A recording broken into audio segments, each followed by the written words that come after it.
I wasn't always ascending, so peep the condescending inverted image that's still contending, but no longer swelling, so it's much less compelling.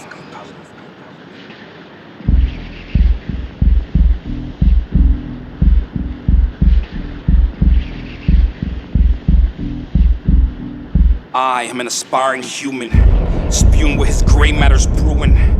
Born amidst the blitz of feuding, fuming hooligans whose claims of fame froze and chose not to reboot again. I'm a shoo-in for this year's Hungry Pockets and Loose Sprockets award. You see, I feel I've climbed the board and absorbed the contrasted core of a marketed success. Bored by the stress of a tattered mess and utter distress's rapport that hoards towards one accord. The reward?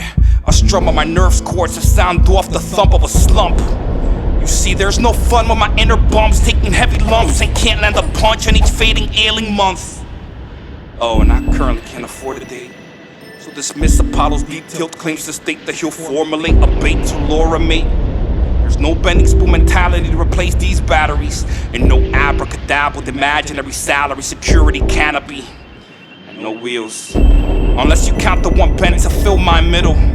You ain't tuning into the world's smallest fiddle, just a need to dispense a tense present tense that blends with riddles.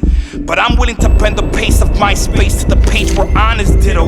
Without subliminals, I'll be that kiddo whose pay stub's minimal until his bank's stacked. Perhaps by selling a compelling life's retelling or beats that'll have you yelling, crank that. A service in exchange for dues to purchase shelter, medicine, clothes, and food. But let's have a step back and steadfastly grasp the fact that I'm describing an idling man whose stream of thought's potential's finite, whose hindsight zoning in twilight with the weight of the world as the blind side.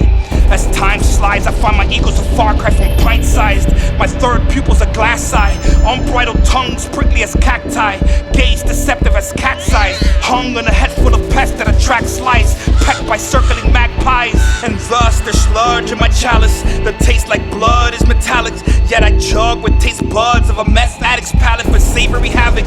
It's ashes to ashes and dust to dust, but my makeup is this broken world's disgust and rubble. So I trudge and struggle to outmuscle every single one of my corpuscles, lustful with subtle hardcore hustle. Unleashed on muscle, I'm toiling trouble, it boils that bubble. So I rush to bust the pus out the carbuncle, which is honeysuckle for suckers who are brazenly gusto for sink-cuddled huddles. It's a dim practice to fuss with skin abscess. I know cause my sins access my synapses.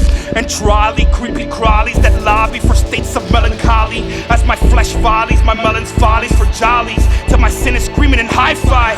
Golly, gee chum, I can't chew enough gum to plug up this vessel's leaks. So succumb as part of a fleet that's capsized and baptized. Now I'm led to connect paper to graphite, bred to travel the breath of the keys and all capsized. To document the vacuuming of a pollutant's full volume in this bag of bones that growls that's vile human. This cute sense is not a result of hallucinogen. It's I'm a kid, then poof, I'm an adult that's loose in the chin, bruised by the wind, bolts to bolt like the Hulk, but backs bruised for the win. Desperate to get a grip and control the moods as they swing.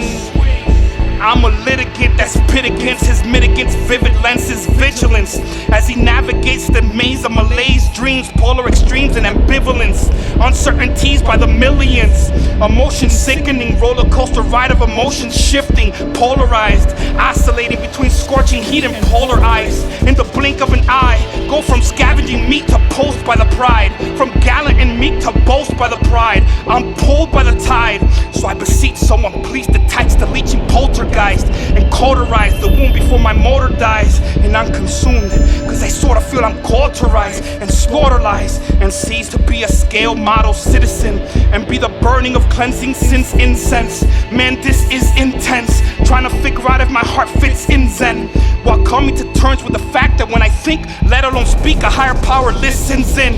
Until meeting him, I'll skill the pen and page to stage both grace and rage via ink spill to instill the visuals that visit my windowsill. So come play in my space and time, keep me company as I chip away the ugly that keeps me so uncomfortably comfy.